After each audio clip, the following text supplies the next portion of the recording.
بسم اللہ الرحمن الرحیم۔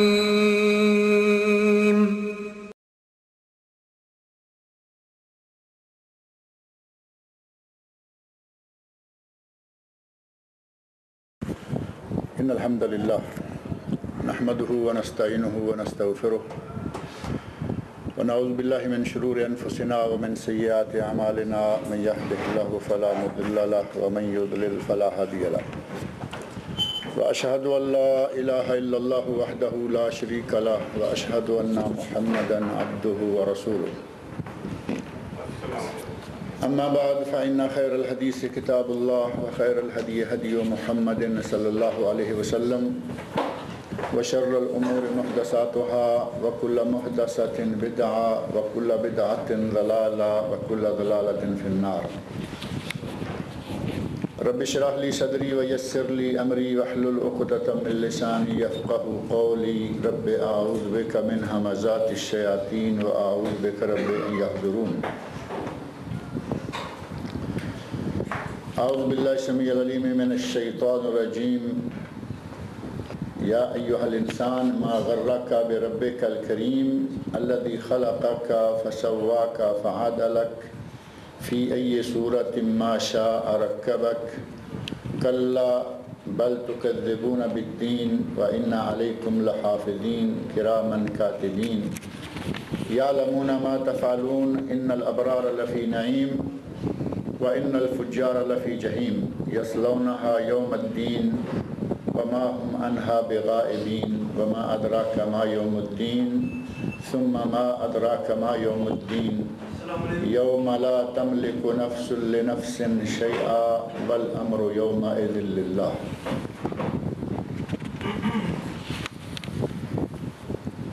یہ سورۃ الانفطار ہم پہلے اس کا نصف اول جو ہے وہ پڑھ چکے ہیں،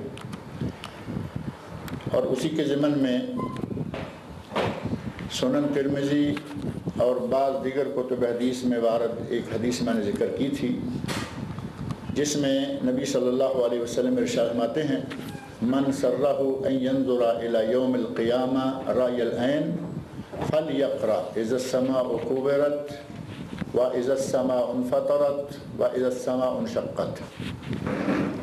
جسے یہ بات پسند ہو کہ وہ قیامت کے مناظر اپنی آنکھوں سے دیکھے، اسے چاہیے کہ وہ یہ 3 صورتیں پڑھے، اذا السماء کورت، اذا السماء انشقت، اذا السماء انفطرت۔ ایک یہ صورت انفطار اور ایک صورت تکویر اور ایک صورت انشقاق۔ ان 3 صورتوں کے بارے میں نبی صلی اللہ علیہ وسلم نے ارشاد فرمایا کہ ان میں گویا قیامت کا تذکرہ اس انداز سے آیا ہے کہ پڑھنے والا اپنی آنکھوں سے قیامت کے مناظر دیکھ رہا ہے۔ اس حد تک نبی صلی اللہ علیہ وسلم نے آخرت کے معاملات کے سلسلہ میں اس صورت کو اور اس کے ساتھ والی دوسری 2 صورتوں کو آپ نے اہمیت دی۔ جبکہ ایک اور حدیث ہے جس کا تذکرہ پہلے 2 صورتوں کے ضمن میں آیا ہے، سبح اسم ربک الاعلی کے ضمن میں اور والشمس والضحیٰ کے ضمن میں، والضحیٰ واللیل اذا سجی کے ضمن میں، سورۃ الضحیٰ اور سورۃ الاعلی۔ اور وہ واقعہ حضرت معاذ ابن جبل رضی اللہ عنہ سے متعلق ہے۔ حضرت معاذ رضی اللہ عنہ امام مسجد ہے، اور وہ امامت کے دوران ذرا لمبی صورتیں پڑھ دیتے، اور لمبی صورتیں پڑھنے والا امام آج بھی کسی کو پسند نہیں ہے، اور اس وقت بھی لوگ پسند نہیں کرتے۔ ذرا لمبی صورت ہوئی امام کے گلے پڑ جائیں گے، لو جی اتنی لمبی نمازیں پڑھا۔ وہ بھی آخر انسان تھے، کام کاج والے تھے، محنت مشقت کرتے تھے، باوجود اس کے کہ ان کے یہاں جو فتنے اور جو خرافات آج ہمارے یہاں موجود ہیں وہ نہیں تھی۔ گھر میں جا کے ٹیلی ویژن دیکھنا ہے لیکن امام کے گلے پڑ جائیں گے، ہمیں 2 منٹ زیادہ کیوں روک لیا۔ اس وقت یہ چیزیں نہیں تھی، لیکن وہ محنت کرتے تھے، کھجوریں کاٹنا، کھجوروں کو پانی دینا، کھجوروں کی کھیتی باڑی، اس میں ان مصروفیات کی وجہ سے، اور رات کو جلدی سونا اور صبح جلدی اٹھنا۔ ان کو بھی یہ بات خاص طور پر ایک محنت کش نوجوان صحابی کو اچھی نہ لگی کہ حضرت معاذ لمبی نماز پڑھاتے ہیں۔ ایک دن ایسا ہوا کہ حضرت معاذ نے کوئی سورت ذرا لمبی شروع کی، اس صحابی نے سلام پھیرا، ایک سائڈ میں ہو کر نماز پڑھی نکل گئے، تو حضرت معاذ رضی اللہ عنہ نے اس کے بارے میں اپنے کامنٹس دے دیے کہ یہ منافق ہو گیا ہے۔ جلدی کی انہوں نے، فوراً کہہ دیا کہ یہ جماعت چھوڑ کر الگ سے نماز پڑھ کے چلا گیا، یہ تو منافق ہو گیا۔ حضرت معاذ رضی اللہ عنہ کے یہ کلمات اس صحابی تک پہنچے، اس نے جا کے نبی صلی اللہ علیہ وسلم کے پاس شکایت کر دی کہ یا رسول اللہ مجھے معاذ نے، وہ تو چونکہ آپس میں برابر کی چوٹ تھے، سارے صحابی تھے، معاذ نے مجھے منافق کہا ہے۔ نبی صلی اللہ علیہ وسلم نے حضرت معاذ رضی اللہ عنہ کو بلایا اور بلا کر معاملہ سارا سمجھا، پوچھا اور اس بات کی تحقیق کر لی کہ معاذ رضی اللہ عنہ عموماً تلاوت زیادہ کرتے ہیں، صورتیں ذرا لمبی پڑھتے ہیں، نماز میں تھوڑی سی دیر کر دیتے ہیں۔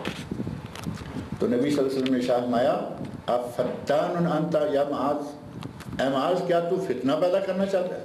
کیا فتنہ پرور بننا چاہتے ہو؟ لوگوں کو فتنے میں مبتلا کرنا چاہتے ہو؟ اور لوگوں کو فتنہ میں مبتلا کرنا کیا تھا؟ ایک آدمی بھاگ گیا، جماعت چھوڑ دی، کوئی ایسا ہوگا کہ اس کے دل میں آئے گا یہ جماعت لمبی کراتے ہیں، وہ گھر سے ہی نہیں نکلے گا، کوئی دوسرا اپنے ڈیرے پہ پڑھ لے گا، تو گویا کہ لوگوں کو فتنے میں مبتلا کرنے کا سبب امام بنا۔ آپ نے فرمایا یا معاذ افتان انت، نبی صلی اللہ علیہ وسلم نے بڑا جاندار لفظ استعمال فرمایا کہ تم لوگوں کو فتنہ میں مبتلا کرنا چاہتے ہو، اور ساتھ ہی فرمایا کہ تمہارے لیے کافی ہے کہ تم سبح اسم ربک الاعلی والضحی واللیل اذا سجی یہ پڑھا کرو، یعنی اس لیول کی، کبھی والشمس والضحی کے لیول کی 1 صفحہ 1.5 صفحہ کی صورت، کبھی والضحی اس لیول کی جو آدھے پونے صفحے کی صورت ہے، اور کبھی اس سے ملتی جلتی کوئی دوسری صورت اور پڑھ لیا کرو۔ ان 2 صورتوں کا ذکر صحیح بخاری اور صحیح مسلم شریف میں موجود ہے، جبکہ یہ صورت جو آج ہم پڑھ رہے ہیں پچھلے درس میں پڑھی تھی سورۃ الانفطار، سنن نسائی میں تیسری صورت جس کا آپ نے ذکر فرمایا وہ یہ ہے، فرمایا کہ تم سبح اسم ربک الاعلی والضحی واللیل اذا سجی یا اذا السماء انفطرت، یا یہ صورت پڑھ لیا کرو، یعنی 3 صورتوں کے نام لیے۔ نسائی میں یہ صحیح بخاری اور مسلم میں اس کا ذکر نہیں ہے، لیکن نسائی میں اس کا تذکرہ بھی ہے کہ یہ صورت پڑھ لیا کرو۔ تو گویا نبی صلی اللہ علیہ وسلم نے عام ائمہ کے لیے، کام کاج کرنے والے مثلا انڈسٹریل ایریا ہے، کام کاج والے لوگ ہیں، محنت کش لوگ ہیں، ان کے لیے ایک مثال دے دی کہ لمبی تلاوت، لمبی قرات کر کے لوگوں کو اپنی نماز سے بھگا نہ دیں، بلکہ ان کو قریب کریں، ذرا درمیانے درجے کی چھوٹی چھوٹی صورتیں پڑھ کر ان کے حسب حال امامت کروایا کریں۔ تو اس اعتبار سے نبی صلی اللہ علیہ وسلم کی ائمہ کو تجویز کردہ صورتوں میں سے ایک صورت یہ بھی ہے، جس میں قیامت کا تذکرہ اس انداز سے آیا ہے کہ نبی صلی اللہ علیہ وسلم نے اس کا نام لے کر باقاعدہ فرمایا کہ جس نے قیامت کے مناظر کو اپنے آنکھوں دیکھے حال کے مطابق دیکھنا وہ یہ صورتیں پڑھ لیں، انفطار، انشقاق اور تکویر، اذا السماء کورت، اذا السماء انفطرت، اذا السماء انشقت، تینوں آگے پیچھے صورتیں موجود ہیں۔ اور یہ صورت انفطار،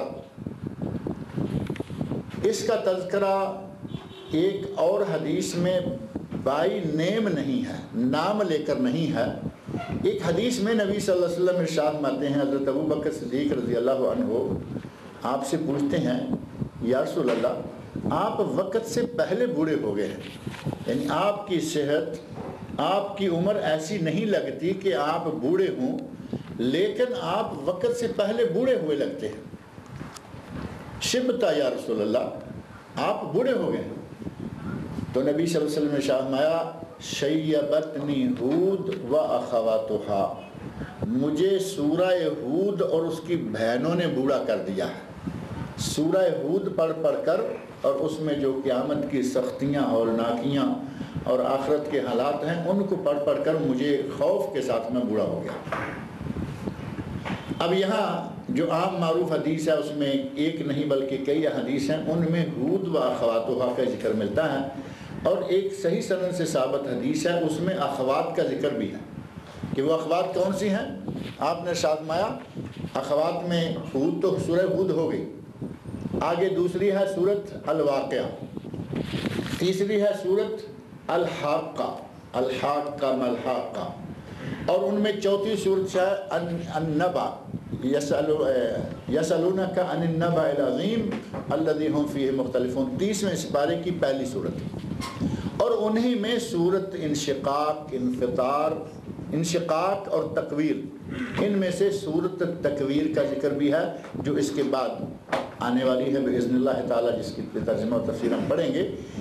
اس سورت کا تکویر کا ذکر موجود ہے، جبکہ اس صورت انفطار کا اس میں نام نہیں، لیکن یہ 3 صورتیں چونکہ نبی صلی اللہ علیہ وسلم نے فرمایا کہ جس نے آنکھوں دیکھا حال معاشر کا دیکھنا وہ 3 پڑھ لے، اس کا معنی یہ ہوا کہ یہ صورت بھی انہی صورتوں میں سے ایک ہے جس کے بارے میں نبی صلی اللہ علیہ وسلم نے فرمایا کہ مجھے ان صورتوں نے بوڑھا کر دیا ہے۔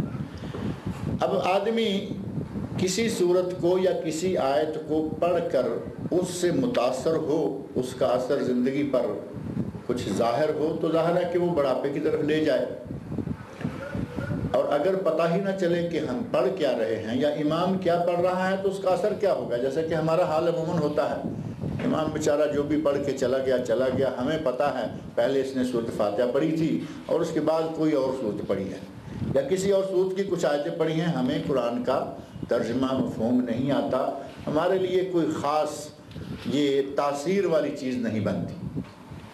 اور اگر ہم اس کتاب کو اپنی کتاب زندگی بنا کر پڑھیں، اس کا معنی مفہوم ہماری سمجھ میں ہو، اس کا اثر ہمارے دلوں پر ہو، تو ظاہر ہے کہ یہ اثر سامنے آئے۔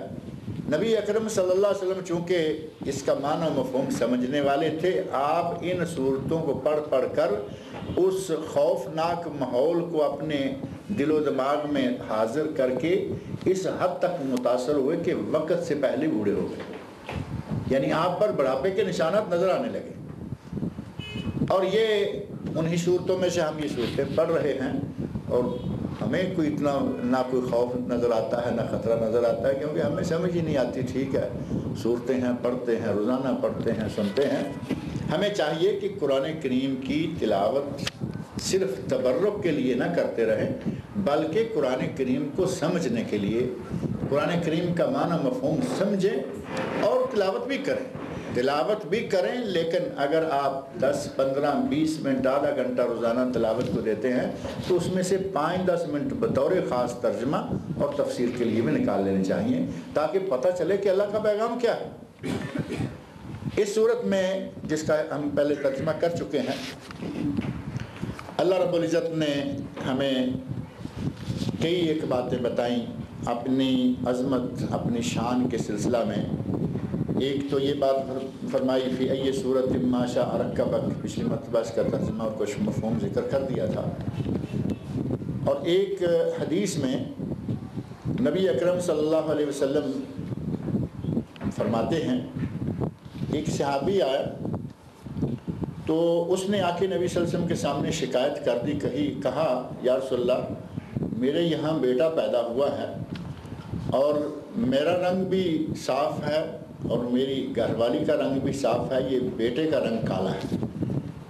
گویا کہ اس نے شکایت کر دی اپنی گھر والی کی۔ ظاہر ہے میرا بھی رنگ صاف ہے، بیوی کا رنگ صاف ہے، بچے کا رنگ کالا ہے، وہ کہاں سے آ گئی؟ دبے لفظوں میں بیوی کے کردار پر شک کا اظہار کر دیا۔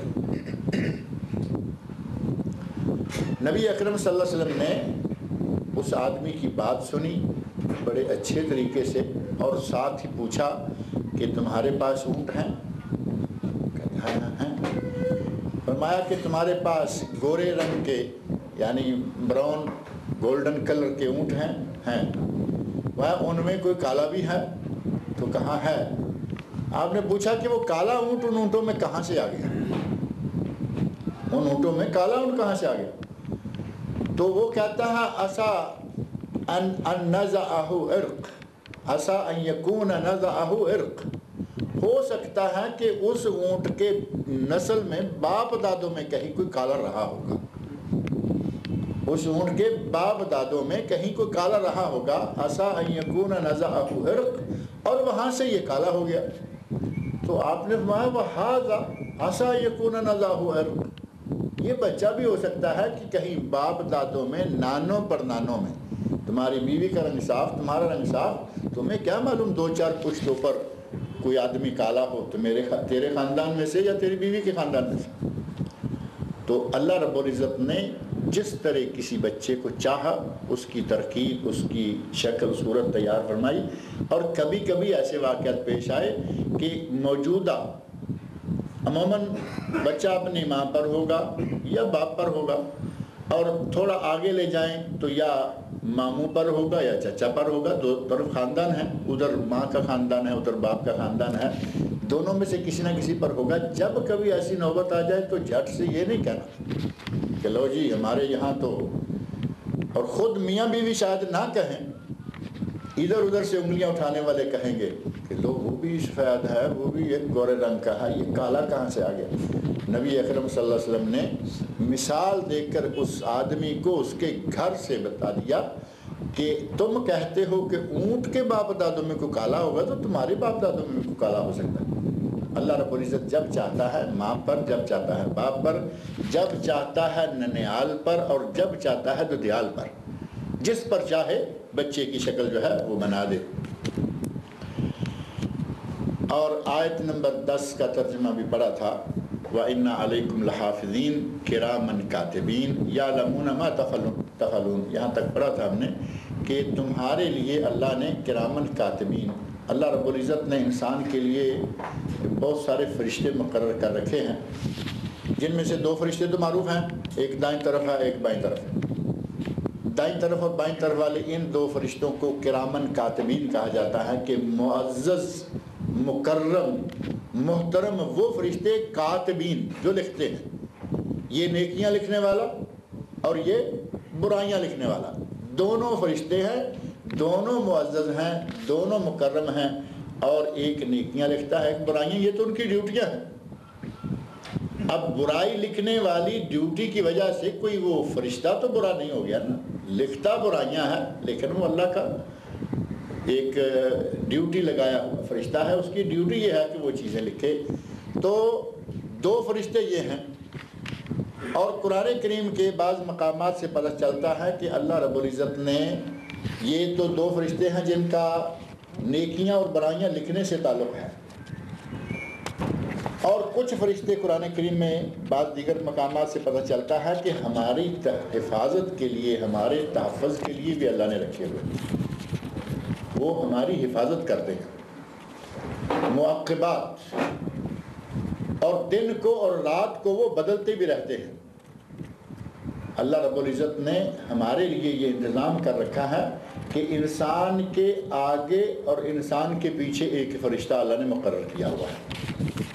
قرآن کریم میں یہ بات موجود ہے کہ انسان کے ایک آگے اور ایک پیچھے فرشتہ ایک مقرر ہے، اور ان کی ڈیوٹیاں بھی بدلتی رہتی ہیں، دن کو اور ہوتے ہیں، رات کو اور ہوتے ہیں، آگے والا آگے سے انسان کو سنبھال کر رکھتا ہے، پیچھے والا پیچھے سے سنبھال کر رکھتا ہے کہ کہیں یہ دان پان کا بنایا ہوا پتلا گر نہ جائے۔ اللہ نے کس حد تک ہمارا خیال رکھا ہوا ہے، فرشتہ مقرر کر رکھا ہے آگے، فرشتہ مقرر کر رکھا ہے پیچھے کہ یہ گرنے۔ آپ اندازہ فرمائیں کہ ہماری جو یہ موجودہ شکل ہے، اگر ہمیں اللہ رب العزت کی طرف سے یہ فرشتوں کا تعاون حاصل نہ ہو تو یہ دوڑنا بڑا مشکل ہو جائے۔ آدمی جب دوڑتا ہے تو 6 فٹ لمبا آدمی بھاگ رہا ہو تو ادھر گرے ادھر پڑے آگے پیچھے، یعنی ایک عجیب قسم کی یہ دوڑ ہے نا۔ اگر یہ ایسے ہو تو اس کا آگے پیچھے، جیسے ابھی بھینس گائے ہے تو اس کا بیلنس رکھنا ایک واضح سا نظر آتا ہے کہ 4 پاؤں ہیں اور اس کا بیلنس بنا ہوا ہے۔ انسان کا تو کوئی خاص بیلنس بھی نہیں ہوتا، 6 فٹ 7 فٹ لمبا ہے اور بھاگتا ہے، دوڑتا ہے، اٹھتا ہے، بیٹھتا ہے۔ یہ کوئی صرف ہمارے اندر ہی ایسی قوت نہیں ہے، ہمیں بھی اللہ رب العزت نے عقل دے رکھی ہے، جیسے ذرا عقل کمزور ہوگی آدمی اپنا بیلنس برابر نہیں رکھ سکے۔ یہ جو نشئی لوگ ہیں، نشاور چیزیں استعمال کرنے والے، شراب ہو، افیون ہو، چرس ہو، حشیش ہو، یا کوئی بھی چیزیں، آج کل تو بہت سے نام آئے ہوئے ہیں، اگر کوئی آدمی یہ چیزیں استعمال کرتا ہے، جیسے ہی اس کے دماغ میں ذرا سا نشہ پہنچتا ہے وہ گرتا پڑتا، آپ کو گلی میں سیدھا چلتا نظر نہیں آئے گا، کیونکہ اس کی عقل اب کام نہیں کر رہی، وہ اپنے جسم کو سنبھال نہیں پا رہا۔ ایک تو عقل بھی ہے، اور قرآن بتا رہا ہے کہ اللہ نے 2 فرشتے بھی مقرر کر رکھے، ایک اس کو پیچھے سے سنبھالے ہوئے، ایک اس کو آگے سے سنبھالے، اور کچھ فرشتے وہ ہیں جو صبح کے ٹائم انسان کے ساتھ رہتے ہیں دن بھر، فجر سے لے کر نماز عصر تک، اور عصر کے وقت آسمان سے دوسرے آ جاتے ہیں۔ اس طرح عصر کے وقت دن والے اور رات والے فرشتوں کی تبدیلیاں ہوتی ہیں، ڈیوٹیاں تبدیل ہوتی ہیں، اور اللہ رب العزت پوچھتا ہے، جب دن گزار کر عصر کے بعد فرشتے واپس اللہ کے پاس جاتے ہیں تو اللہ ان سے پوچھتا ہے کہ تم نے میرے بندوں کو کیسے پایا؟ تم نے میرے بندے کو جس کے پاس تمہاری ڈیوٹی تھی کیسا پایا؟ تو وہ اللہ کے سامنے، اللہ رب العزت خود جانتا ہے ساری چیز، وہ ساری کائنات کے ہر ذرے کو، ہر چیز کو، اندر کی، باہر کی، دن کی، رات کی، تمام حالتوں میں وہ ہر چیز کو جانتا ہے، لیکن وہ پوچھتا ہے فرشتوں سے کہ تم نے میرے بندے کو کیسا پایا؟ تو کہتے ہیں اتینا ہو، ہم اس کے پاس آئے، وہو یصلی، وترکنا ہو وہو یصلی، ہم اس کے پاس آئے تو عصر کی نماز پڑھ رہا تھا، اور ہم اس سے رخصت ہوئے تو بھی وہ عصر کی نماز پڑھ رہا تھا، یعنی ان کی ڈیوٹی جو ہے باری باری آ رہی ہے، ہم گئے تو عصر کی نماز میں مصروف تھا، ہم جب آئے تو بھی عصر کی نماز میں مصروف تھا۔ 24 گھنٹے میں ڈیوٹی جو یہ بدلتی رہتی ہے، 12 گھنٹے کے بعد فرشتوں کی، وہ فرشتے بھی اللہ نے ہمارے لیے رکھے ہوئے، ہمارے لیے ڈیوٹیاں دے رہے ہیں، کچھ نیکیاں برائیاں لکھ رہے ہیں، کوئی ہمیں سنبھال رہے ہیں۔ بعض اہل علم نے تو یہاں تک لکھا ہے کہ اللہ نے انسان کے جسم میں یہ جو مختلف سوراخ رکھے ہوئے ہیں، ابھی کان ہیں، دو سوراخ کانوں کے ہیں، یہ ناک کے 2 نتنے، 2 سوراخ یہ ہیں، آدمی سویا ہوا ہوتا ہے، اللہ رب العزت نے ان کی حفاظت کے لیے بھی فرشتے مقرر کر رکھے ہیں کہ کوئی کیڑا، کوئی زہریلا پتنگا اس سوراخوں میں سے انسان کے اندر داخل نہ ہو جائے۔ اللہ نے ہمارا کس حد تک خیال رکھا ہوا ہے، اللہ نے اسی قسم کے جو ہمارے لیے انتظامات کیے ہوئے ہیں انہی کے بارے میں فرمایا وَإِنَّا عَلَيْكُمْ لَحَافِظِينَ، ہم نے تم پر کچھ حفاظت کرنے والے مقرر کر رکھے، وہ حفاظت کرتے ہیں ہماری جتنا ریکارڈ ہے دنیا میں۔ CID ایک ادارہ ہے گورنمنٹ کا، ہر ملک میں کسی نہ کسی نام سے، کہیں CID، کہیں CIA، کہیں کوئی اور نام ہے۔ ایک آپ یوں کہہ لیں کہ جو انٹیلیجنس ایجنسیاں ہوتی ہیں، جتنے لوگ ایک دوسرے کی معلومات گورنمنٹ کے مرکزی ادارے کو پہنچانے والے ہیں، ان سے تو کمی کوتاہی ہو سکتی ہے، ان سے کبھی کوئی بات رہ جائے گی، لیکن اللہ نے جو نظام مقرر کر رکھا ہے فرشتوں کا، ان میں کوئی کبھی کوتاہی والی بات نہیں۔ اللہ نے ہر آدمی کے ساتھ فرشتوں کا اتنا ایک سسٹم بنا رکھا ہے کہ اس کی زبان سے نکلا ہوا ایک لفظ بھی خطا نہیں جائے گا۔ CID والے تو ظاہر ہے کہ کچھ خاص جگہوں تک ہی پہنچتے ہیں، وہ یہ تو نہیں ہے کہ وہ بیڈ روم میں بھی ساتھ جائے۔ اللہ رب العزت نے جو ہمارے لیے مقرر کر رکھے ہیں فرشتے، وہ ہر جگہ ہمارے ساتھ ہیں، چاہے وہ کوئی بھی مقام کیوں نہ ہو۔ حتیٰ کہ اللہ رب العزت نے سورۃ قاف آیت 17 اور 18 میں فرمایا اِذْ يَتَلَقَّى الْمُتَلَقِّيَانِ عَنِ الْيَمِينِ وَعَنِ الشِّمَالِ قَعِيدٌ، آدمی کے دائیں اور بائیں 2 لینے والے موجود ہیں فرشتے، زبان سے کوئی بھی لفظ نکلے گا وہ فوراً اس کو اخذ کر لیتے ہیں، لکھ لیتے ہیں۔ ما يلفظ من قول الا لديه رقیب عتید، کہ انسان کا ایک لفظ بھی زبان سے نکالنا، زبان سے ایک لفظ بھی نکلے فوراً اس کے پاس نگہبان تیار کھڑے ہیں لکھنے کے لیے۔ اب ان سے یا ان کے مقابلے میں CID والے کہاں کہاں پہنچیں گے؟ اللہ کی CID کا یہ نظام جو ہے یہ بہت سخت ہے۔ اپنی زبان پر کنٹرول رکھنے کی کوشش کریں کہ یہ نہ ہو اندر باہر کسی بھی مقام پر وہ لفظ جس کا آپ کو خطرہ ہے کہ اگر میں لوگوں میں بولوں تو میرے لیے بے عزتی کا سبب بنے گا، ندامت کا سبب بنے گا، ایسا لفظ کبھی اکیلے میں بھی نہ بولیں۔ آپ یوں سمجھ لیں کہ ایک آدمی ایک کیسٹ لگا کے خاموشی کے ساتھ ایک کیسٹ جیب میں رکھ کے بیٹھ گیا اور کہیں بیٹھ کے خوش گپیاں کرنے کے لیے، اس کے دوران لاپرواہی سے جو بھی آئی کیے چلے جا رہا ہے، جو بھی آئی کیے چلے جا رہا ہے۔ بعد میں اس کیسٹ کو اگر کہا جائے کہ اب میں نے اس مجلس میں جو کچھ تمہاری باتوں میں سے ریکارڈ کیا ہے، اب اس کو میں چند لوگوں کے سامنے سنا دوں، تو کیا کوئی آدمی گوارا کرے گا؟ اپنی مجلس میں اپنے طور پر دو دوست ہی مثال طور بیٹھے ہوئے ہیں، 2 ہیں 3 ہیں، ایک ہی طرح کی طبیعت کے دونوں تینوں ہیں، انہوں نے اتنی الفول باتیں کر دیں، ادھر کی ادھر کی، اس کی اس کی، کہ اگر اس کیسٹ کو بھری مجلس میں لگا دیا جائے تو انہیں منہ چھپانے کے لیے جگہ نہ ملے۔ وہ کہے گا نہیں، میرا یہ کیسٹ چالو نہیں کرنا کہیں، یہ تو میری اور آپ کی بات ہے۔ اب اندازہ کریں کہ یہاں چند لوگوں میں، چند 100 میں یہ بات سامنے کرنے کو تیار نہیں، جبکہ یہ کیسٹ اللہ رب العزت اس وقت سامنے کر دے گا جس وقت آدم علیہ السلام سے لے کر قیامت تک کے تمام انسان میدان محشر میں موجود ہوں، اس وقت یہ کیسٹ سامنے آ جائے۔ اگر کیسٹ میں صحیح باتیں ریکارڈ ہیں تو بڑا خوش ہوگا۔ پہلے تذکرہ کچھ گزر گیا ہے کہ اگر کیسٹ ہماری کتاب، ہمارا نامہ اعمال اچھے اعمال سے بھرا ہوگا تو وہ بڑی خوشی کے ساتھ لوگوں کو دکھاتا پھرے گا، کہتا پھرے گا ہاں اقرؤ کتابیہ، اور دیکھو یہ ہے میری کتاب، کیونکہ اسے معلوم ہے کہ میرے اعمال نامے میں کوئی غلط باتیں نہیں ہیں۔ اور اگر دوسرا معاملہ ہو گیا، اعمال نامہ دائیں ہاتھ کی بجائے بائیں ہاتھ میں دے دیا گیا، یا اعمال نامہ اس کے پیچھے ہاتھ کو موڑ کر پیچھے دے دیا گیا، تو اس شکل میں کیا ہوگا؟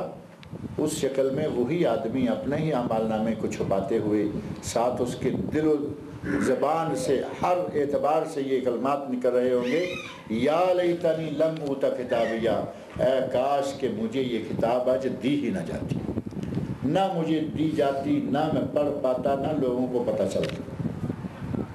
تو یہ کتاب اس انداز سے کھل کر ہمارے سامنے آنے والی ہے۔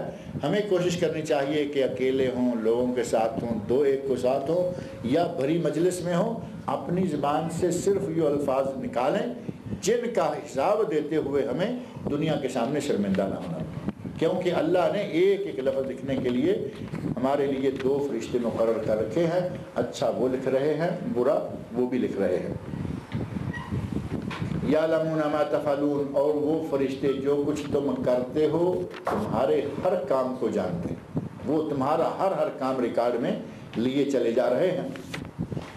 ان الابرار لفی نعیم، نیک لوگ جنتوں میں ہوں گے، اور نیک لوگ جنتوں میں ہوں گے۔ پہلے ان کا تذکرہ گزر چکا ہے کہ پہلے نمبر پر ان کی کتاب ہی الگ، علیین اور سجین، یہ 2 باتوں کا ذکر گزر چکا ہے۔ ایک وہ جن کا اعلیٰ علیین میں نام لکھا ہوگا وہ نیک لوگ ہیں، ابرار ہیں، اور ان کے مقابلے میں فجار ہیں، ان کے مقابلے میں اشرار ہیں، جن کا نام ہی اس کتاب میں ہوگا جو زمین کی سب سے اتھا گہرائی میں ہے، سجین۔ اور سجین میں سجن کا لفظ بھی موجود ہے، گویا کہ وہ جیل، سجن تو یہاں معروف ہے نا لفظ، سجن کا معنی جیل۔ تو نیک لوگوں، ابرار کو اللہ رب العزت نعمتوں سے مالا مال کرے گا، ان کے چہرے پر رونق ہوں گے، وہ ہنستے کھیلتے بڑی خوش باش زندگی گزاریں گے، کیونکہ انہوں نے نیک عمل کیے، اور نیک عملوں کا اللہ رب العزت نے ان کو پھل دیا۔ ان الابرار لفی نعیم، بے شک نیک لوگ، ابرار لوگ نعمتوں میں ہوں گے۔ وَإِنَّ الْفُجَّارَ لَفِي جَحِيمٍ، اور فاجر و فاسق، فجار لوگ، کبیرہ گناہوں کا کھلے عام ارتکاب کرنے والے لوگ۔ کچھ لوگ ہیں کہ ان سے گناہ ہو جاتا ہے لیکن وہ گناہ کے بعد توبہ طائب ہو جاتے ہیں۔ یہ بھی اللہ رب العزت کا انسان کے لیے بہت بڑا احسان ہے کہ گناہ ہو گیا، بندے نے توبہ کر لی، اللہ نے اس گناہ کو مٹا دیا۔ اور اگر یہ مٹانے کا سلسلہ نہ ہوتا تو ظاہر ہے کہ ہمارے گناہوں کے ڈھیر لگے ہوئے ہوتے۔ اللہ تعالیٰ چھوٹے چھوٹے نیک کاموں کے ساتھ ہمارے گناہوں کو مٹاتا رہتا ہے، اور کچھ گناہ ایسے ہیں جو بڑی نوعیت کے ہیں، ان بڑی نوعیت کے کبیرہ گناہوں کو بھی اللہ مٹا دیتا ہے، لیکن ان کے لیے توبہ شرط ہے۔ اور ان کبیرہ گناہوں کو کرنا یہ ہے فسق اور فجور۔ کبیرہ گناہ کا ارتکاب کرنا، پھر سر عام کرنا، پھر بے دھڑک کرنا اور مسلسل کرتے چلے جانا، یہ آدمی کلمہ پڑھ چکا ہے، اسلام میں داخل ہو چکا ہے، یہ مسلمان تو ہو گیا ہے، لیکن یہ فاسق اور فاجر بھی ہے، کیونکہ یہ کبیرہ گناہوں کا ارتکاب کر رہا ہے۔ ان کے بارے میں اللہ نے فرمایا وَإِنَّ الْفُجَّارَ لَفِي جَحِيمٍ، جو فاجر ہیں، فاسق ہیں، بڑے گناہوں کا ارتکاب کرنے والے ہیں اور توبہ کیے بغیر مر گئے ہیں، ان کا ٹھکانہ جہنم ہوگا۔ جہیم جہنم۔ یصلونہا یوم الدین، فیصلے کے دن، روز جزا، جس دن کے نیکی اور بدی کا فیصلہ ہوگا اور ان کا بدلہ دیا جائے گا۔ بدلے کے دن یہ اس جہنم میں، جہیم میں ڈال دیے جائیں گے۔ وما ہم عنہا بغائبین، اور اس سے کوئی غائب نہیں ہو پائے گا۔ اللہ رب العزت جب کسی کو جہنم میں بھیجنا چاہے گا تو اس دن کوئی آدمی وہاں سے چاہے کہ میں یہاں سے نکل کے بھاگ جاؤں، یہ کوئی دنیا کی جیل تو نہیں ہے نا، یہاں تو خبریں آتی رہتی ہیں فلاں شہر سے جیل سے جیلی قید سے بھاگ گئے، جیل توڑ کر بھاگ گئے، یہ کر کے بھاگ گئے۔ اللہ رب العزت کے یہاں جو جہاں پکڑا گیا وہ کہیں بھاگ نہیں سکتا۔ وما ہم عنہا بغائبین، وہ جب جہنم میں ڈال دیے جائیں گے تو ان کو اس سے نکل کر بھاگنے کا کوئی یارہ، کوئی راستہ، کوئی چارہ نہیں ہوگا۔ اور جہنم تو ایک مخصوص جگہ ہے، اللہ رب العزت نے تو سورہ الرحمن میں اعلان کر رکھا ہے، انسان کیا اور جن کیا اللہ کی سلطنت سے، اللہ کی حکومت سے، اللہ کے قبضے سے، اللہ کے اقتدار سے کہیں جا ہی نہیں سکتے۔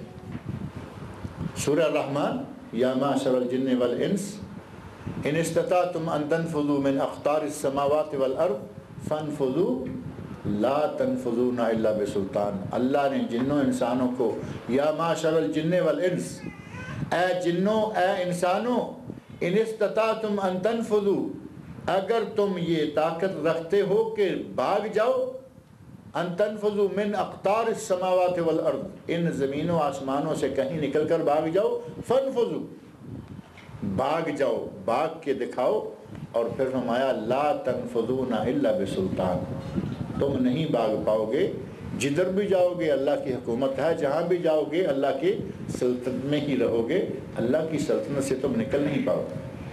اور جب اللہ کسی کو پکڑ کر جہنم میں ڈال دیتا ہے، اس سے نکلنے کے لیے اگر کوئی چارہ کرتا ہے تو ایسے احادیث میں واقعات کئی لوگوں کے موجود ہیں، جہنم سے آدمی باہر نکلنا چاہتا ہے، آگے سے فرشتہ مقرر ہے، وہ پتھر مارتا ہے، دوبارہ واپس گرا دیتا ہے۔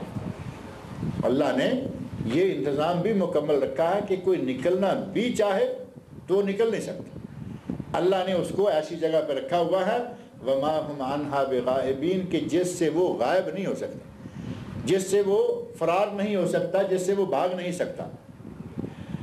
وما ادراک ما یوم الدین، فرمایا کہ آپ کو کیا معلوم ہے کہ وہ یوم الدین کیا ہے، روز جزا کیا ہے، لینے دینے کا وہ دن کون سا ہے، کیا دن ہے۔ ثم ما ادراک ما یوم الدین، پھر کہتا ہوں، اللہ رب العزت دوبارہ اس بات کو، اسی آیت کو، انہی الفاظ کو دہرا کر کہتا ہے، پھر کہتا ہوں وما ادراک، ثم ما ادراک ما یوم الدین، پھر تمہیں کیا معلوم ہے کہ وہ دن کیا ہے۔ کسی بات کی اہمیت کو بڑھانے کے لیے، کسی بات کو ذہن نشین کروانے کے لیے اللہ نے قرآن کریم میں کئی مقامات پر یہ انداز اختیار فرمایا ہے۔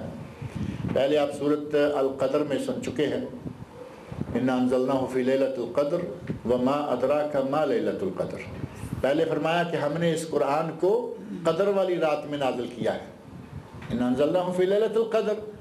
اب لیلۃ القدر کیا ہے، اس کی اہمیت کیا ہے، اس کا اجر و ثواب کیا ہے، اس کا مقام و مرتبہ رات کا کیا ہے، اللہ نے اس کو بتانے کے لیے پہلے سوال کر دیا اور فرمایا وما ادراک ما لیلۃ القدر۔ آپ کو کیا معلوم ہے کہ وہ لیلۃ القدر کیا ہے؟ اور پھر خود ہی اس کا جواب بھی دے دیا، فرمایا لیلۃ القدر خیر من الف شہر، وہ ایک رات 1000 رات سے 1000 مہینے سے بہتر ہے۔ یہاں بھی وما ادراک ما لیلۃ القدر، وہی الفاظ وہی انداز، وما ادراک ما یوم الدین، تمہیں کیا معلوم ہے کہ وہ یوم الدین کیا ہے؟ یوم الدین روز جزا، اور یہ یوم الدین کا لفظ تو ہمیں ہر نماز میں کئی مرتبہ پڑھنے کو ملتا ہے یا نہیں؟ سورۃ الفاتحہ میں ہے مالک یوم الدین، اللہ مالک ہے روز جزا کا، اللہ مالک ہے روز قیامت کا، اللہ مالک ہے روز محشر کا۔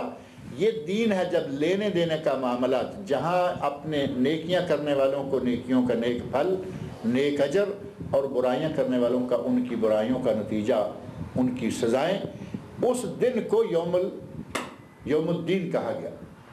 اللہ رب العزت نے سورہ فاتحہ میں بھی اس یوم الدین کا ذکر فرمایا، اور یہاں بھی فرمایا کہ قیامت کا دن ہوگا، جزا کا دن ہوگا، اور نیکیوں بدیوں دونوں کا بدلہ دینے کا دن ہوگا۔ اور وہ دن کیا ہوگا؟ آپ کو کیا معلوم ہے کہ وہ دن کیا ہوگا؟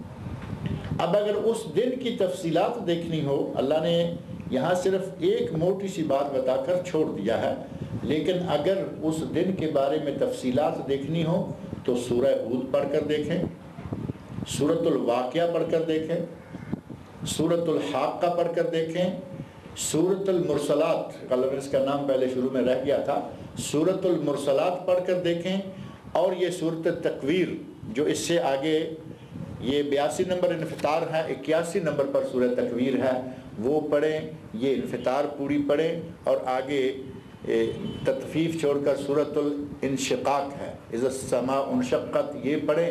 ان کے الفاظ کلمات پر غور کر کے دیکھیں کہ اس قیامت کے دن کیا کیا کچھ ہوگا، وہ کتنا ہولناک، کتنا خوفناک دن ہوگا۔ اس کی ہولناکیاں، خوفناکیاں اتنی سخت ہیں کہ ان کے نتیجے میں نبی پاک صلی اللہ علیہ وسلم ارشاد فرما رہے ہیں کہ میں بوڑھا ہو گیا، شیبتنی ہود و اخواتہا، مجھے تو سورہ ہود اور اس کی بہنوں نے بوڑھا کر دیا۔ اور بہنوں میں ان صورتوں کا نام بھی ایک حدیث میں آپ نے ذکر فرمایا کہ یہ ساری صورتیں اتنے قیامت کے حالات کی تفصیلات بیان کرنے والی ہیں کہ ان کو پڑھ پڑھ کر آدمی متاثر ہو کر بوڑھا ہو جاتا ہے۔ فرمایا کہ وہ ہے قیامت کا دن۔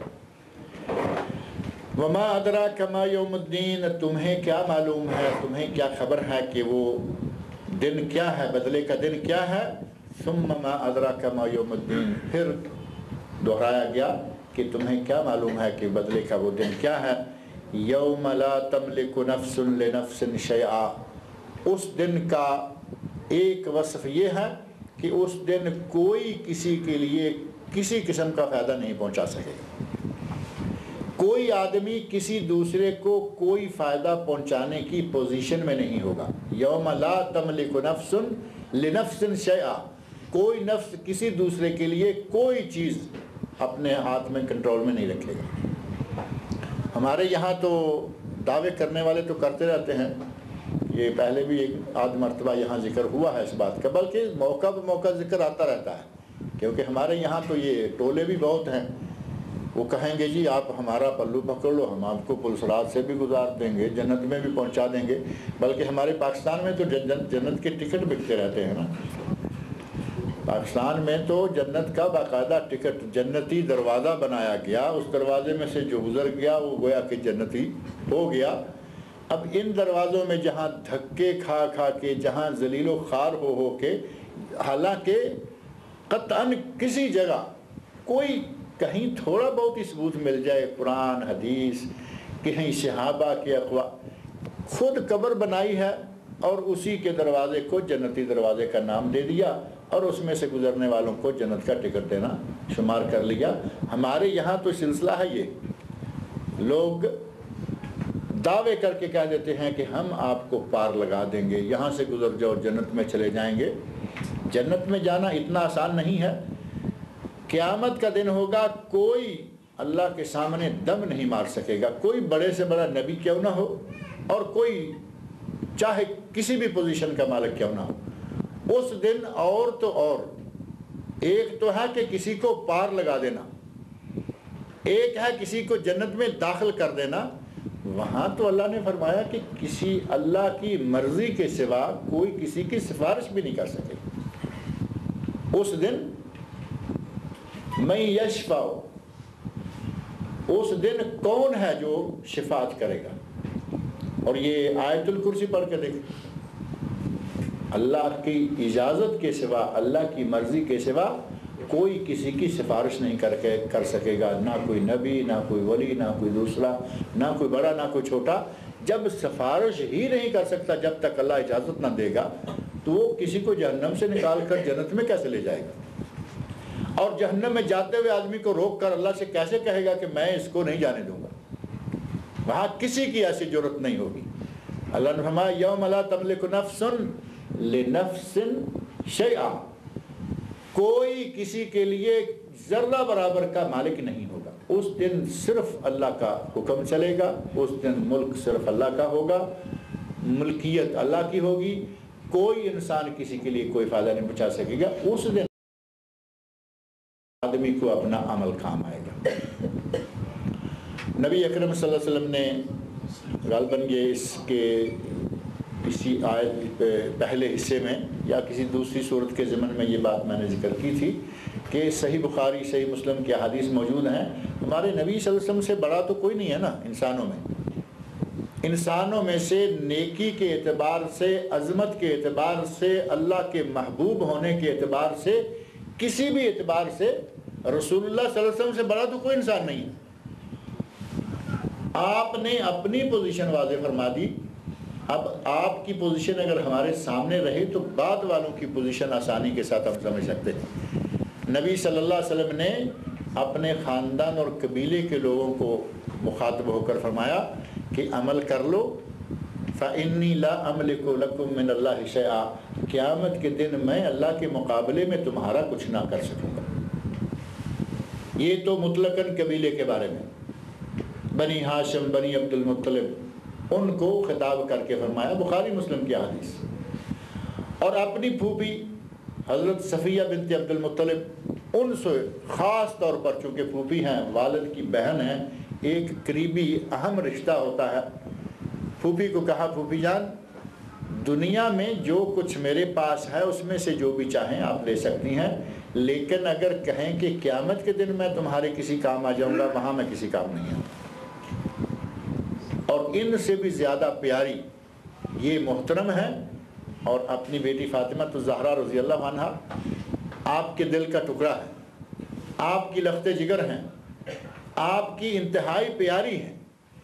حضرت فاطمہ رضی اللہ عنہ سے مخاطب ہو کر فرمایا، فاطمہ سلینی من مالی ما شئتی، میرے پاس جو مال ہے، دنیا کی جو چیز ہے، اس میں سے جو چیز مانگنا چاہو مانگو، میں دے دوں گا۔ سلینی من مالی ما شئتی، میرے مال میں سے جو مانگو دے دوں گا۔ لیکن ساتھ ہی فرمایا فَإِنِّي لَا أَمْلِكُ لَكُم مِّنَ اللَّهِ شَيْئًا، قیامت کے دن میں تمہارے کسی کام نہیں آؤں گا۔ ہمارے یہاں یہ سلسلہ جو ہے وہ بڑا اوپر رکھا ہوا ہے، کوئی جنت کا دروازہ کھول کے بیٹھا ہے، کوئی جنت کی ٹکٹیں بانٹ رہا ہے، کوئی یہ سمجھتا ہے کہ میرا ماہانہ ششماہی یا سالانہ جو خاص نذرانہ ہے وہ مہیا کرتے رہو، میں تمہیں یہ کر دوں گا، میں تمہیں وہ کر دوں گا۔ یہ نذرانے، یہ ماہانے، یہ سالانے، ان کے نتیجے میں کوئی کامیابی قیامت کے دن کوئی کسی کو کسی جگہ نہیں پہنچا سکے گا۔ اور اللہ رب العزت نے اس دن سارے کا سارا کنٹرول، سارے کا سارا معاملہ اپنے ہاتھ میں رکھا ہوا ہے۔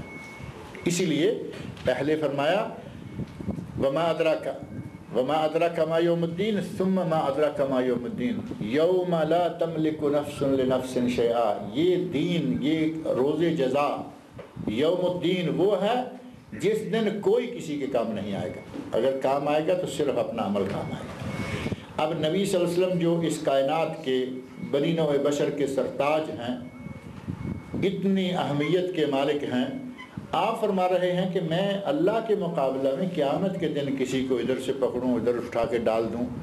ہمارے یہاں تو لوگ اسرائیل سے بھی روحیں چھین لیتے ہیں, ادھر سے پکڑ کے ادھر اٹھا کے ڈالنے, میرا ذہن اس طرف نکل گیا ہے. کہتے ہیں کہ بڑھیا کیا بیٹا فوت ہو گیا. اب دیکھیں کہاں محمد رسول اللہ صلی اللہ علیہ وسلم عظیم شخصیت, بلا نزاع بلا اختلاف تمام انبیاء کرام سے افضل و اعلیٰ نبی, وہ کہہ رہے ہیں کہ بیٹی عمل کر لو, میں تیرے کسی کام کے نہیں آؤں گا, قیامت کے دن میں تیرے کسی کام نہیں آؤں گا. مدتوں بعد شیخ عبد القادر جیلانی پیدا ہوئے, انہوں نے اللہ کے کام میں رکاوٹیں ڈالنا شروع کر دیں اور ڈالیں. نبی صلی اللہ علیہ وسلم کہہ رہے ہیں کہ میں کسی کام نہیں آؤں گا اللہ کے مقابلے میں, لیکن ہم نے ایک آدمی کو وہ مقام دے دیا کہ وہ سارا کچھ کر سکتے ہیں. بڑھیا کا بیٹا فوت ہو گیا, بڑھیا نے دعائی دینا شروع کر دی. شیخ عبد القادر جیلانی کے پاس گئی کہ میرا بیٹا فوت ہو گیا ہے, میرا تو اکلوتا ایک ہی بیٹا تھا وہ بھی فوت ہو گیا ہے.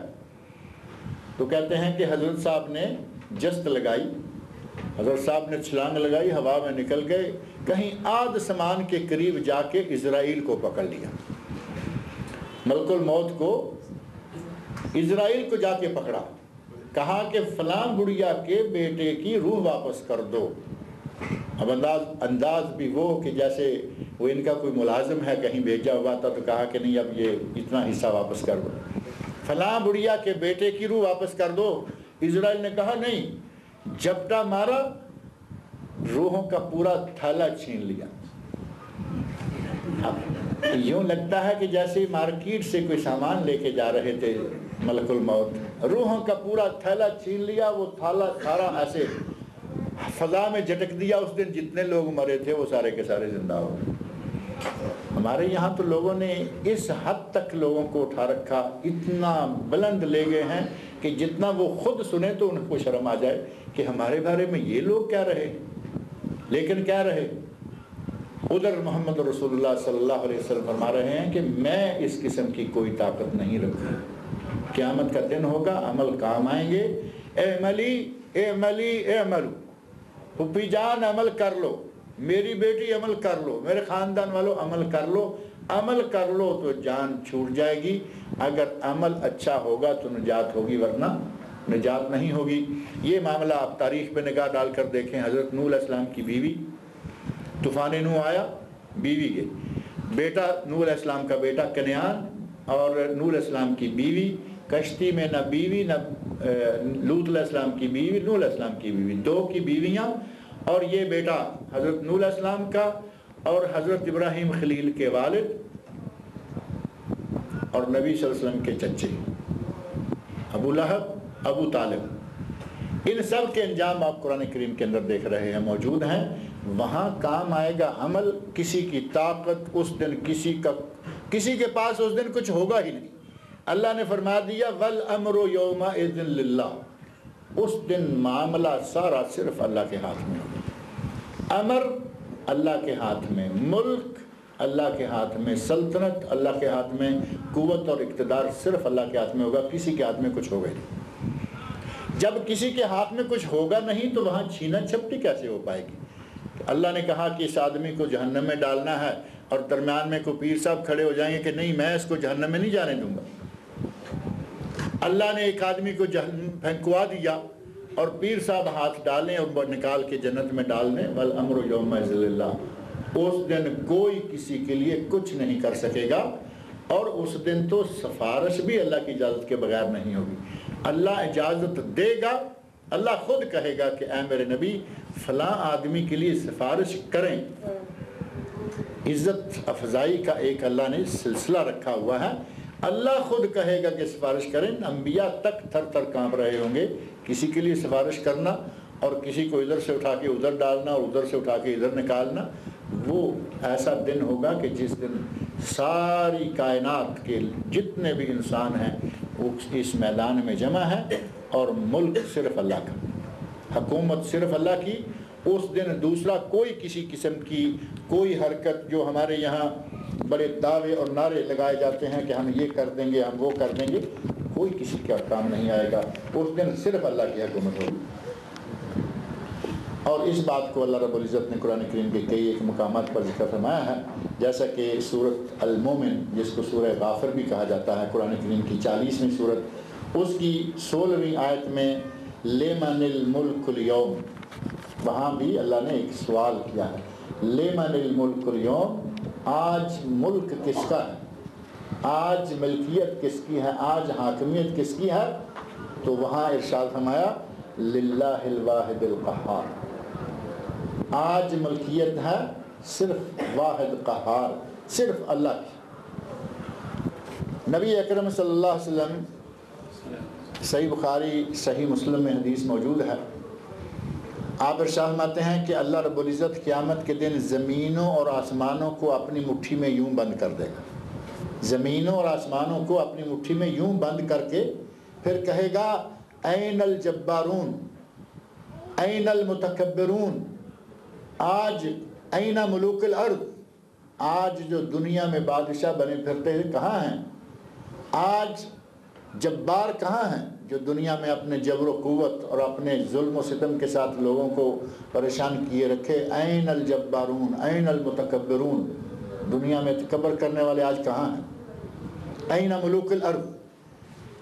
ملک یا بادشاہ، اللہ رب العزت نے قرآن کریم میں کئی لوگوں کو ملک اور بادشاہ قرار دیا ہے، اور دنیا میں بادشاہ ہم کہتے ہیں، شرعاً کوئی ممانت والی بات بھی نہیں ہے، لیکن یہ ایک مجازی عارضی سی بات ہے، اصل مالک یا اصل بادشاہ کون ہے؟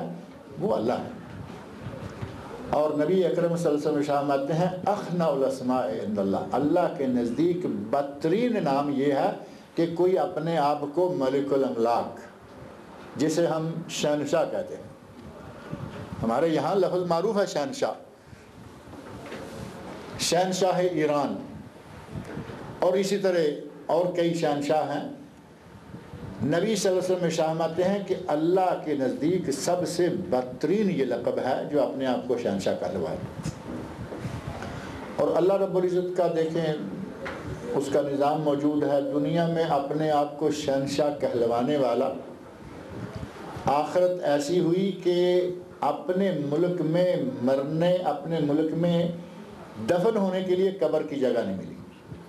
شہنشاہ تھا ایران کا، اور آپ کو معلوم ہے کہ ملک سے باہر مرا، ملک سے باہر دفن ہوا، اور اپنے شوق سے نہیں ملک سے جبرن نکالا گیا۔ جب اللہ تعالیٰ نے پانسا پلٹا تو نہ شہنشاہ نہ کوئی دوسرا شہنشاہ کہلوانے والا 2 گز زمین اپنے ملک میں نہیں پا سکا۔ شہنشاہ وہ ذات ہے، وہ مالک ہے، مالک الملک مالک الاملاک وہی ہے، اور وہ قیامت کے دن زمین و آسمان کو اپنی مٹھی میں لے کر کہے گا کہ بتاؤ، وہ بادشاہ جو اپنی بادشاہی پہ بڑا ناز کرتے تھے کہاں ہیں، وہ شہنشاہ جو کہلواتے تھے وہ کہاں ہیں؟ اس دن اللہ کہے گا کہ آج صرف میں ہی ہوں جو جبار ہوں، میں ہی ہوں جو بادشاہ ہوں، اور میں ہی ہوں جس کا کبر و نخوت آج ہوگی، دوسرا کوئی آج نہیں ہوگا۔ اس دن سے ڈرتے رہنا چاہیے، اس دن کا تصور اپنے سامنے رکھنا چاہیے، اور اس دن کے لیے ہمیں تیاری کرتے رہنا چاہیے، جس دن صرف اللہ کے ہاتھ میں تمام امور کی باغ ڈور ہوگی، دوسرے کسی کا کوئی چارہ نہیں ہوگا۔ اللہ رب العزت سے دعا ہے کہ وہ مجھے اور آپ سب لوگوں کو قرآن کریم پڑھنے، سمجھنے اور اس کے احکام پر عمل کرنے کی توفیق عطا فرمائے۔ ایک سوال آیا ہے کہ کیا اسرائیل نام رکھا جا سکتا ہے، اور یہ بھی معلوم ہوا کہ اس نام کے اشخاص کا سعودیہ میں داخلہ ممنوع ہے۔ میرا خیال ہے کہ اس نام کے آدمی کا داخلہ ممنوع ہے یا نہیں، اگر کہیں سکہ طریقے سے پتہ چلا ہو تو ممکن ہے، لیکن قانوناً میری نظر میں ایسا نہیں۔ البتہ اسرائیل جو اس وقت ملک اسرائیل ہے، اسرائیل جو بھی نام لیا جا رہا ہے، جو کہ مسلمانوں کے ملک شام سے کاٹ کر بنایا گیا، اس نے جو کچھ پچھلے دنوں 20-25 دن ظلم کی بٹی مسلمانوں کے لیے گرم رکھی، وہ آپ سب کے علم ہے۔ اب اس کا معنی یہ نہیں ہے کہ یہ لفظ کوئی ایسا لفظ ہے کہ اس کو ہم اپنی زندگی میں استعمال نہیں کر سکتے۔ اسرائیل کا معنی کیا ہے؟ اسرائیل عبرانی زبان کا لفظ ہے، 2 لفظوں کا مجموعہ ہے، اسرا اور ایل، 2 الگ الگ لفظ ہیں۔ اسرائیل یہ مجموعہ ہے دو لفظوں کا جس کا عربی میں ترجمہ ہے عبداللہ، اللہ کا بندہ۔ اب عبداللہ اللہ کا بندہ اچھا لفظ ہے، لیکن رہا مسئلہ یہ کہ آج جو صورتحال اسرائیل نے مسلمانوں کے ساتھ بنا رکھی ہے، اگر کوئی اپنے بچے کا نام اس وجہ سے نہیں رکھتا تو کوئی حرج بھی نہیں، کوئی مجبوری تو نہیں کہ ضرور اپنے بچے کا نام اسرائیل رکھا جائے۔ اسرائیل، اسرافیل، جبرائیل، یہ تو 3 نام تو موجود ہیں، اسرائیل نہیں کبھی کسی نے لکھا ہے، کیونکہ اسرائیل ذرا اسپیشل آدمی، اسپیشل شخصیت ہیں۔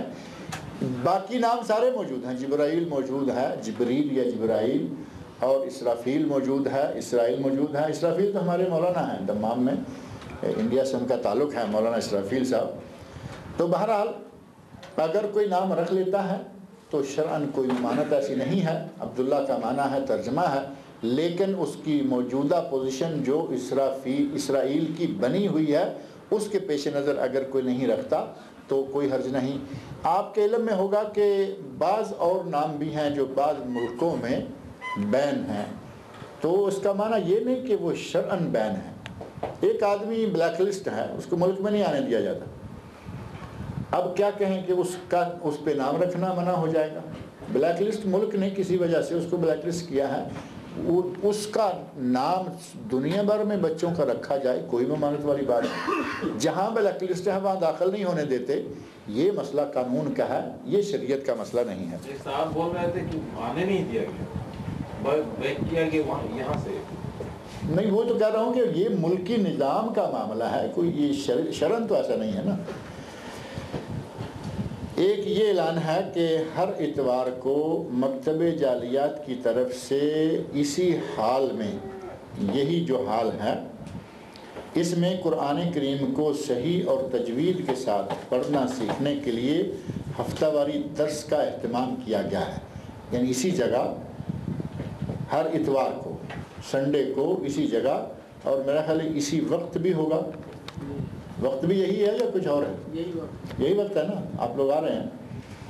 تو اتوار کی اتوار قرآن کریم کو صحیح طریقے سے پڑھنے کے لیے تجوید کے قواعد کے ساتھ، یعنی قرات اور تجوید کے ساتھ جس نے قرآن کریم کو سیکھنا ہے وہ یہاں اتوار کے دن اسی وقت عشاء کے بعد تشریف لایا کریں، یہاں اس کا درس ہوتا ہے۔